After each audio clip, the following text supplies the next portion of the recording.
Our first speaker for tonight, Avery, has been speaking for as long as she can remember, and while this got her kicked out of class or school as a child for speaking too much, as she's here now hoping you won't reprimand her for doing the same.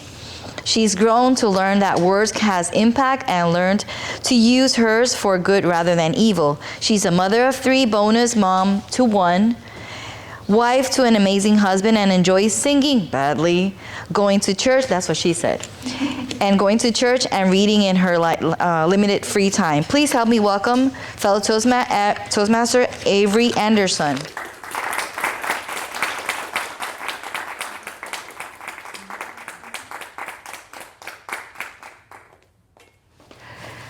Good afternoon, presiding officer, distinguished Toastmaster, all of the officers in their respective places, and Toastmasters and guests. I thought, what could I tell you guys? Have you ever been on an interview and they asked you, tell me about yourself? I feel like that's the most daunting question ever, because what am I gonna tell you? I'm awesome. I'm epic. I'm Bahamian. I'm Avery. It is what it is. I am who I am. And then I said, maybe I'll tell you guys what everybody says about Avery. She's an accountant. She's a mother of 3.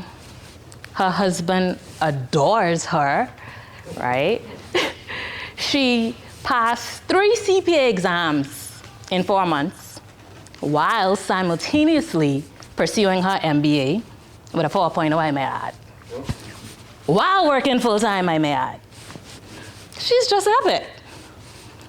But then I thought, that's surface level Avery. You guys probably want to know Avery after dark. What about it? Yeah? Okay. So I titled this speech today, A Byproduct of Dysfunction.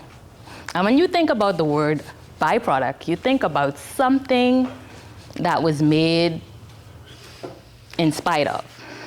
It was not the intent of the creator. It's just something that happened. It was like a side piece.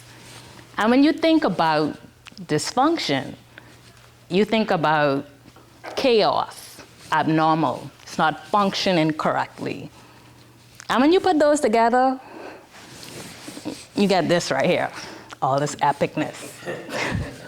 A byproduct of dysfunction.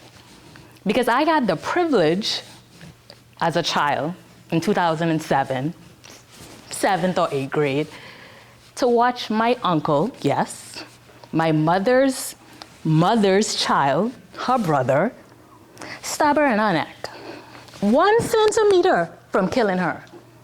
I had the displeasure of hearing him scream, "I will kill you!"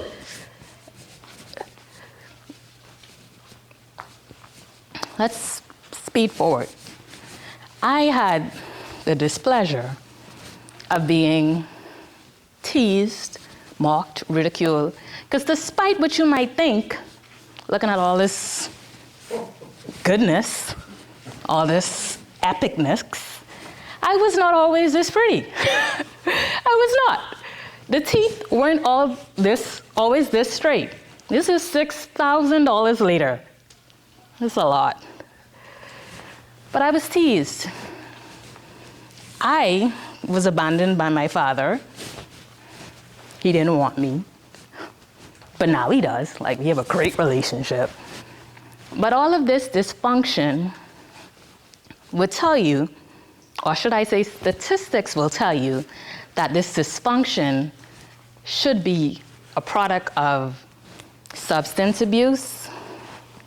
It should produce depression.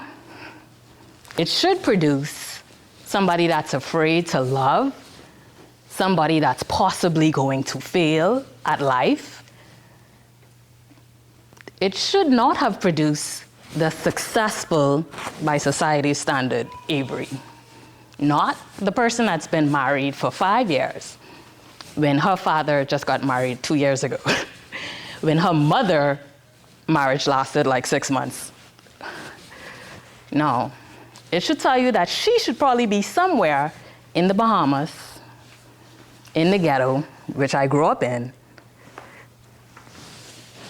with 6 babies, with 7 baby daddies. Y'all do the math, I don't know. But here I stand before you, a testament of a byproduct of dysfunction, to encourage you that you are not your past. You do not have to be a product of your circumstances, what society tells you to be. You do not have to dive deep into the abyss of this happened to me. You can break free, and you could just be you. You could be that byproduct. You could be that incidental greatness or epicness that Avery is. Thank you.